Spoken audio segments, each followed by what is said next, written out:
오늘도 뜨거운 이슈 시원하게 풀어보겠습니다. 킹스맨 한결의 김한 기자 나오셨습니다. 안녕하십니까? 네, 안녕하세요. 자, 어제가 3.1절이었습니다. 윤석열 대통령 기념사가 있었는데 취임 이후 첫 3.1절 기념사잖아요. 직접 수정을 하면서 준비를 했다고 하던데 먼저 키워드를 한번 분석을 해볼까요? 일단 짧다는 겁니다. 짧다. 네, 역대 대통령들과 비교해 봤을 때도 굉장히 이례적으로 짧았는데요. 네.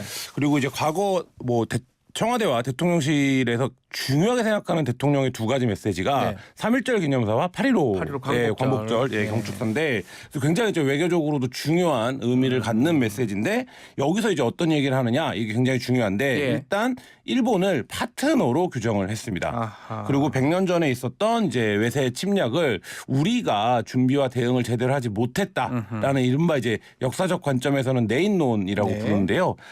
이런 부분들을 좀 얘기를 했고요. 대통령실은 이에 대해서 초안은 좀 길었는데 윤 대통령이 직접 빨간 펜을 잡고 수정을 해서 분량을 많이 줄였다 이렇게 이제 얘기를 했고요. 이 외에도 강제징용이나 위안부 문제에 대한 언급이 없었고요. 그다음에 한미일 협력이 강조가 됐고요. 일본을 이제 군국주의 침략자에서 협력 파트너로 얘기하며 미래에 대한 대비를 강조한 부분 이런 부분들이 과거 이제 기념사와는 많이 달랐습니다. 짧았고 시간도 짧았고 과거보다는 좀 미래를 강조하는 의미가 컸다라고 지금 하셨는데 특히 지금 윤석열 대통령이 일본 제국주의를 군국주의로 직접 고쳤다는 얘기가 있어요. 네, 맞습니다. 기념사를. 이 대통령실 관계자가 직접 설명을 했는데요. 이제 윤 대통령이 애초 초안에는 제국주의라고 표현이 돼 있었는데 이를 군국주의라고 고치고 이 부분에 대한 설명도 했다 이렇게 이제 얘기를 했는데요. 이 군국주의는 이제 군사적 관점에서 이제 세계로 확장해 갔다, 패권을 강조해 갔다 이런 부분에서 일본 국민에 대한 어떤 인권이나 이런 부분들도 좀 훼손이 있었다라는 점이 포함된 이제 용어다 이렇게 이제 윤 대통령이 설명을 했다라는 거예요. 그래서 이제 제국주의라는 표현이 더 익숙한데도 대통령이 직접 군국주의라는 그 표현을 택했고 이게 이제 자국민의 인권이나 법도 희생양으로 삼았다. 그게 이제 서구의 제국주의와 일본의 군국주의가 다른 이유다. 이런 설명이 있었다라는 게 대통령실 관계자의 설명입니다. 네, 자 방금 언급한 부분 중에 일본 군국주의 침략자에서 협력 파트너로 됐다 이런 내용 직접 듣고 이야기 이어가겠습니다. 3.1운동 이후 한 세기가 지난 지금 일본은 과거 군국주의 침략자에서 우리와 보편적 가치를 공유하고 안보와 경제 그리고 글로벌 아젠다에서 협력하는 파트너가 되었습니다. 자, 이 과거사 반성을 하지 않는 일본인데 파트너라고 했고 또 이 나라 뺏긴 이유가 미래를 준비하지 못했기 때문이다 이렇게 얘기를 했습니다. 특히 지금 이게 다른 것도 아니고 3.1절 기념사거든요. 집단속을 못했기 때문에 도둑을 맞았다 이런 논리로 좀 이해가 될 것 같기도 한데요. 네, 저는 사실 듣다가 좀 놀랐습니다. 깜짝 놀랐습니다. 그러니까 왜 그러냐면 이런 얘기를 하기 위해서는 소위 요새 이제 유행하는 말로 하면 여러 가지 빌드업 과정이 필요합니다. 이 빌드업 과정에는 앞서 말씀드렸던 강제징용이나 위안부 등 과거사 문제를 어떻게 해결할 것이냐. 여기서 만약에 일본이 성의 있는 조치를 보였다면 그 이후에 우리가 화답으로 이런 얘기 수준의 톤의 얘기를 할 수도 있을 텐데 사실 이제 그런 과정이 전혀 없는 상태에서 이렇게 얘기를 하면 이제 우리가 준비를 못해서 나라를 뺏겼다라는 관점을 우리 이제 역사적 관점에서는 이제 이른바 식민사관이라고 부르는 관점 아니겠습니까? 그러니까 어제 3.1절 같은 날 과연 이런 얘기가 어떻게 받아들여질 것인가 이런 부분에서는 굉장히 좀 안타까운 마음마저 들고 왜냐하면 여전히 생존해 계신 분들도 계시고 지금 다 계세요. 순국선열들도 계신데 이런 내용들 굉장히 좀 어떻게 읽힐까 그리고 이게 앞서도 말씀드렸지만 단순한 발언이 아니라 우리에게 굉장히 중요한 외교적 의미를 지니는 3.1절 기념사에서 나온 발언이었다라는 점에서 앞으로 한일 관계 이런 데서 어떤 영향이 될지 좀 굉장히 좀 우려스러운 대목이 있습니다. 자, 이거랑 연관이 있는지는 모르겠지만 어제 3.1절인데 세종의 그 한 아파트에서 일장기를 건 사람이 네. 있었어요. 이 일장기를 왜 걸었어요? 뭐 경찰까지 출동하고 굉장히 좀 소동이 있었다고 하는데요. 이 뭐 아직 구체적인 이유가 나오지 않아서 오늘 아마 좀 후속 보도들이 이어질 것 같긴 한데 어제 이제 인터뷰에서 대통령의 기념사가 거론됐다고 해요. 일본이랑 협력 관계 있다라는 협력 관계에 있는 국가라고 하지 않았냐. 그런 부분에 대해서는 뭐 옹호의 입장을 표식하는 걸로 좀 봐달라. 뭐 이런 얘기를 했다라는 이제 보도가 나왔고요. 애초에는 뭐 이 사람이 일본 사람이 아니냐. 일본인이니까 자기 나라 국기 그래도 지나라에서 걸든가. 근데 뭐 또 입주 카드에는 한국인인 것으로 기재가 되어 있다고 하고 이상한 사람이네요. 그리고 어제 이제 이런 일이 벌어지고 나니까 이런 날에 외국 국기를 거는 거를 뭐 처벌하거나 규제하는 법은 없죠. 네, 이런 내용이 없는 게 상식이니까 그 법을 만들 필요가 없는 그렇죠. 거예요. 예, 그런 문제가 있는 거 아니냐? 뭐 이렇게 어제 하루 종일 좀 이 이슈로 뜨거웠습니다. 참. 자, 일본 언론도 일제히 윤석열 대통령 기념사에 대한 보도가 나왔네요. 네, 그렇습니다. 뭐 일본 언론들도 주요하게 보도를 했는데요. 요미리 신문은 윤 대통령이 징용공 소송 문제를 언급하지 않은 것은 한국의 재단 피고 기업을 대신해 배상금을 지급하는 방안, 그러니까 한국 정부가 이제 배상금을 대신 지급하는 방안이죠. 이 부분에 대해서 반발 목소리가 나오기 때문으로 보인다 이렇게 보도를 했는데 이거를 해석을 해보면 한국 내에서 이 이슈에 대한 반응이 좋지 않기 때문에 아예 언급을 하지 않은 것으로 보인다. 이렇게 이제 해석이 되는 내용이고요. 일본계좌의 신문은 역시 징용공 문제를 직접 언급하지 않고 한국을 둘러싼 안보 환경 변화를 거론하며 대일관계 개선 중요성을 강조했다. 뭐 이렇게 얘기를 했고요. 산케이 신문도 일본에 대한 비판이나 정책 현안에 대한 직접적인 메시지는 없었다. 이렇게 보도를 했습니다. 일본 언론도 좀 놀랐겠네요. 이례적이라고 보고 있는 거죠. 예를 들면 특히 이제 산케이 신문의 이 발언, 일본에 대한 비판이 없었다. 일본 언론들도 이렇게 평가를 하고 있습니다. 자, 3년 만에 이게 대규모로 뭐 코로나 때문에 사실은 조금 정지가 됐었는데 대규모 기념식이 열렸는데 여야 정치인들도 다 오셨는데 야, 윤석열 대통령하고 이재명 대표하고 잠깐 만났네요. 네, 그렇습니다. 윤석열 대통령과 이재명 대표가 공식 석상에서 대면한 것은 지난해 10월에 있었던 그 제74주년 국군의 날 기념식 이후 두 번째인데요.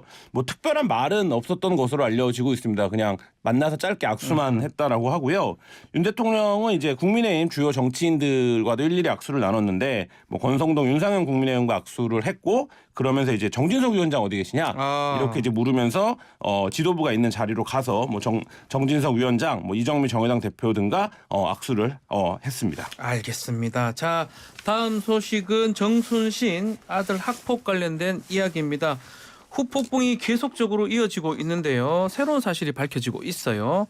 이 자사고 다닐 때 징계를 받은 그 강제전화 8호 처분이 그런데 이게 학생부의 기재가 안 됐다고 드러났어요. 네. 그러니까 이 부분이 어떤 내용이냐면 서울대에 입학하기 전에 처분 결과가 나왔기 때문에 대법원 판결까지 그 부분이 어떤 방식으로든 학생부에 기록되어 있을 우리가 수밖에. 말하는 뭐 생기부에 그 기록하는 거 되게 중요하다 하는 거 아닙니까? 기록되어 있을 수밖에 없습니다. 근데 어떻게 기록되어 있느냐가 이제 사실 문제일 텐데요.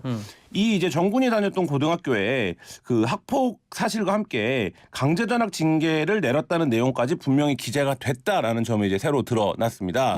이 얘기는 무슨 얘기냐면 아무리 정시로 입시를 치른다고 하더라도 생활기록부를 제출해야 됩니다. 이건 이제 일종의 뭐 입시를 치러보거나 입시에 조금만 이제 지식이 있는 분들은 알 텐데 이게 일종의 이제 고교 졸업 증명 같은 거 아니겠습니까? 그렇기 때문에 반드시 제출을 해야 되는데 여기에 학폭 기록이 적혀 있었다. 그러면 서울대도 이 부분을 인지할 수밖에 없었다. 이런 이제 내용인 겁니다. 자, 해당 그 자사고 입장은 어떻습니까?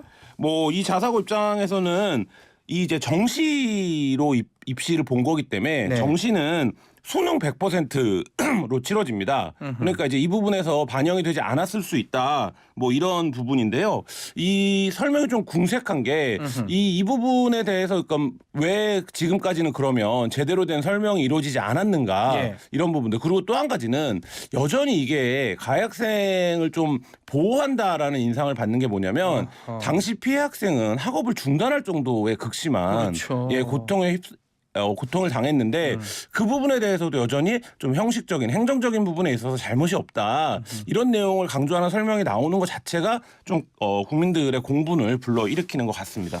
어쨌든 서울대에 입학을 했습니다. 뭐 정시로 입학을 했다고 하는데 학폭이 처분이 정당하다 대부분 판결 이게 2019년 4월인데 이때 이 처분 기록이 들어갔는지도 좀 확인이 돼야 되는 거 아닙니까? 그 부분도 이제 포함이 되고 이 부분을 예. 밝혀줘야 되는 건 국민적 감정에서 보면 입시에서 이 부분이 어떻게 활용됐느냐 여부가 제일 중요할 매우 텐데. 중요하죠. 왜냐하면 정경심 교수 사례 같은 게 보면 표창장 같은 건 입시하고 상관도 없는 건데도 뭐 어쨌든 간에 합쳐서 징역 4년 받은 거잖아요. 그렇습니다. 고조를 지금 되는 그런 네네. 상황인데 그렇다면 국민들이 봤을 때는 매우 중요한 부분이라고 봐야 될 것 같아요. 그리고 당시 입시 전형을 보더라도 학내외 징계 여부 및 그 사유 등을 확인하기 위해 추가 서류를 요청할 수 있고 서울대가 그 부분에서 만약에 감점 요소가 있으면 이를 활용할 수 있다 이렇게 되어 있거든요. 그러니까 이 얘기는 뭐냐면 정시 100% 기준으로 학생을 선발한다고 하더라도 생활기록부를 보고 그 부분에 대해서 감점 요소를 쓸 수 있다라는 게 이미 규정이 있었다라는 거예요. 그러면 당시 생기부에 어떻게 적혀 있었느냐. 그리고 또 쟁점이 한 가지가 더 있는 게 그 당시에 이제 전학 처분을 받았다가 이에 이제 불복해서 소송을 간 건데 그럼 학폭위에서는 전학 처분을 내렸었다라는 내용이 정확하게 기재가 되어 있는가. 그렇죠. 뭐 이런 부분들이 지금 확인이 구체적으로 좀 필요해 보이는 상황입니다. 기재를 해야 되는데 재판 걸었다고 그거 안 적었다는 거잖아요. 그렇죠. 그럼 다 재판 걸죠. 그러면. 네네. 그럼 뭐하러 그 부분인데요. 합법을 합니까? 1차적으로 법을 굉장히 잘 아는 아버지를 둔 그리고 이제 법을 활용할 수 있는 권력을 가지고 있는 아버지를 둔 아들이 본인의 잘못에도 불구하고 그거를 이제 법적으로 피해서 그러니까 입시에 반영시키지 않아서 이런 일이 벌어진 거 아니냐라는 공분인데 이에 대해서는 지금 아직 딱 부러지는 대답들이 안 나오고 있습니다. 자, 한편 서울대 안에서도 이번 사태를 심각하게 보는 것 같아요. 지금 뭐 대자보도 하나 있는 것 같고 모 교수는 압수수색 필요한 거 아니냐 이렇게 주장도 했어요. 네, 지금 이제 서울대에서는 대자보가 붙었는데요. 네. 서울대 중앙도서관 게시판에 붙은 대자보를 보면 국가수사본부장은 전국에 이제 3만 수사경찰을 총지하는 자리다. 윤석열 대통령은 학교폭력은 문제도 되지 않는다라고 생각한 것 같다. 아들이 고교 시절 피해자를 자살 시도에 이르게 할 만큼 심각한 학교폭력 가해자였다라고 하는데 이 부분에 대해서 이제 임명한 것을 이제 강하게 비판을 했고요. 이 외에도 서울시의 이제 각종 학내 커뮤니티에서도 정 변호사와 아들을 향한 비판들이 이어지고 있습니다. 자, 뭐 지금 정순신 아들 방지법도 추진한다고 하는데 이 아빠 찬스 사실은 조국 겪으면서 우리나라를 좀 충격에 빠뜨렸던 부분인데 이거 지금 앞으로도 논란이 될 것 같아요. 네, 그렇습니다. 윤석열 대통령이 탄생할 수 있었던 대표적 키워드를 하나 꼽으라면 공정이라고 이제 할 수 있을 정도인데 지금 이 문제가 여기에 정면으로 반하는 이슈가 되고 있는데요. 민주당은 앞으로 입시에 학폭 여부 등 인성평가를 반영하는 정시라고 하더라도 법안을 추진하겠다 이렇게 얘기를 했고요. 지금 이제 인사검증에서 이게 왜 안 걸러졌냐? 뭐 이 부분에서 아들 문제였기 때문에 그렇다. 이렇게 본인 문제가 아니라 뭐 이렇게 이제 설명들을 하고 있는데 이게 좀 굉장히 궁색하지만 사실 이제 지금 그걸로 방어막을 치고 있는데 그 부분에 대해서도 이제 민주당이 고위공직자 아들이나 자식의 경우에 뭐 이런 이제 전력들이 있는지를 확인하는 인사검증 방안을 개선하겠다 이런 입장을 밝히고 있습니다. 알겠습니다. 자, 다음 소식은 장해찬 국민의힘 청년 최고위원 후보 이야기입니다. 웹소설 관련돼서 계속 얘기가 나오고 있는데 그 웹소설을 수정해버렸네요. 네, 그렇습니다. 좀 거론하기도 약간 좀 부끄러운 정도의 수준인데요. 그 장해찬 최고위원 후보가 웹소설 이제 강남아타라는 웹소설을 출간하면서 일부 이제 연예인들의 이름을 쓰면서 좀 이제 읽기 좀 부끄러운 내용들을 많이 이제 작품화했던 이제 것들이 지금 논란이 되고 있는데 이 관련 이제 책을 출판했던 출판사가 일부 회차에 인물명을 수정했다라고 밝혔습니다. 기존에 다운로드한 콘텐츠를 삭제하고 재다운로드하면 수정된 콘텐츠를 볼 수 있다. 이렇게 안내를 했고요. 여기에 그 특정 가수 아이유 씨의 이제 노래 가사가 들어가서 또 그 부분을 이게 윤유적인 연상이냐 직접적인 연상이냐 이런 논란도 있었는데 이 가사는 이제 음표로만 표현하는 식으로 수정했다 이렇게 밝혔습니다. 이름도 좀 다 바꾸고 가수 이름도 바꾸고 다 3단 고음인데 그냥 고음 가수를 바꾸고 다 바꿨네요. 이렇게 빠르게 수정을 했는 건데 그러면 잘못을 시인한 것이다 이렇게 봐야 되는 겁니까? 그 부분은 이게 법적 대응이 있을 수 있기 때문에 이에 대한 좀 책임을 최소화하려는 시도가 아니냐 이런 얘기가 나옵니다. 왜냐하면 유명 연예인이나 특정인을 모욕하거나 출판물을 통해서 명예훼손하는 경우에 처벌을 한다라는 판례는 이미 많이 축적이 되어 있기 때문에 될 수가 있죠. 사실 이 부분은 처벌 가능성이 있기 때문에 좀 이제 수정을 한 게 아니냐라고 보여지고요. 이와 관련해서 이기인 청년 최고위원 후보는 전대가 끝나더라도 장해찬 후보를 윤리위에 제소하겠다 이렇게 밝혔는데 과거에 이제 이준석 전 대표 윤리위의 이제 징계를 보면 이게 이제 확정이 되지 않은 사실이라고 하더라도 그 내용만 갖고도 이제 징계를 했던 사례들이 있다. 그렇죠. 뭐 이렇게 거론을 하면서 이 부분을 징계가 어떻게 판단할지 판단을 물어보겠다 이런 입장도 밝혔습니다. 자, 이준석 전 대표가 장해찬 후보를 타깃으로 해서 이 별의별 게 다 나온다라고 지금 말을 하더라고. 어떤 게 나온다는 뜻인가요? 뭐 10여 년 전부터 SNS 활동들을 했는데 이 발언들을 보면 장해찬 후보의 이른바 이제 정치적인 성향, 정치적 스탠스가 굉장히 좀 여러 차례 옮겨간 것으로 보여요.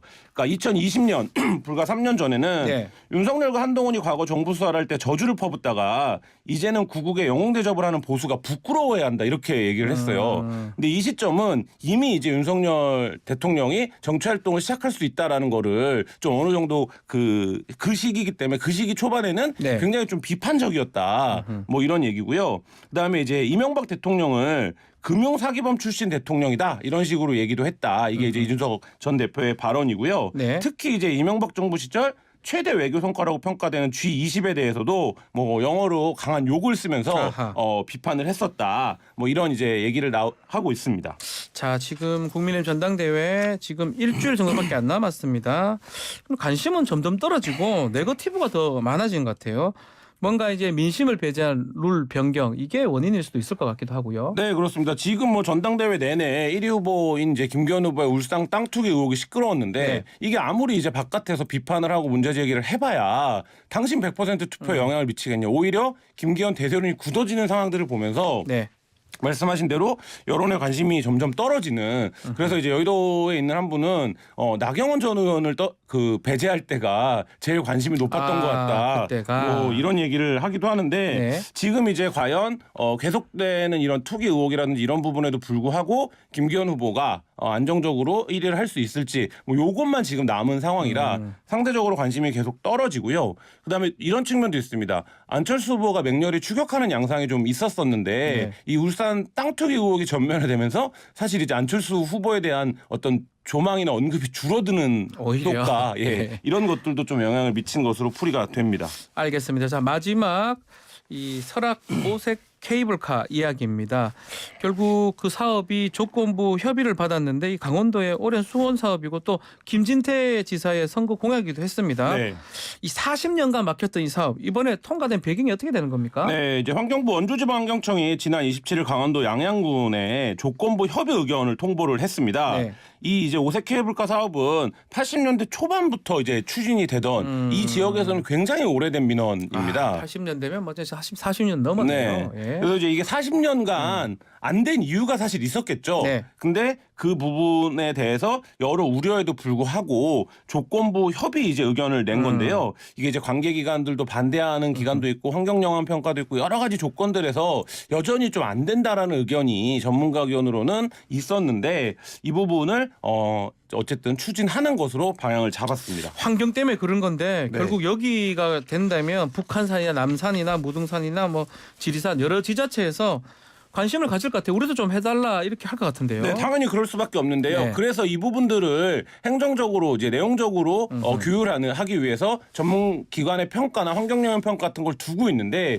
여기서 부정적 의견이 나왔음에도 불구하고 이게 공약 사항이었다라는 이유로 직권으로 이제 추진을 조건부로 해버린다라고 하면 다른 이제 지자체들에서도 우리도 좀 그런 트랙, 그런 과정으로 좀 이 사업을 추진해 보자. 뭐 이런 얘기가 나올 때 과연 이거를 방지할 수 있겠느냐 이런 비판이 지금 제기되고 있고요. 네. 이게 이제 최근 들어서 80년대와 비교하면 비교할 수 없을 정도로 환경 이슈에 대한 관심들이 높은데 네. 이게 이제 여전히 환경 파괴에 관련된 부분인데 난개발이기도 하고요. 근데 이제 이런 부분들에도 불구하고 설악산이 된다면 다른 이제 말하자면 지역에서 이것을 막을 수 있겠는가 뭐 이런 이제 비판도 제기되고 있습니다. 마지막으로 6월에 있을 강원특별자치도 출범 이게 좀 영향을 줄 것 같기도 하고요. 네, 그러니까 이게 김진태 강원지사가 굉장히 이제 심혈을 들여서 네. 추진을 했던 사업이기 때문에요. 뭐 근데 이제 이런 지역의 난개발이 좀 이런 지사를 향한 선물로 주어지는 이런 환경, 비춰지는 환경 이런 것들이 행정적으로 좀 퇴행이 아니냐 이런 비판도 제기됩니다. 알겠습니다. 킹스맨 여기서 마무리하겠습니다. 김한 기자 감사합니다. 네, 감사합니다. 1부 마치겠습니다.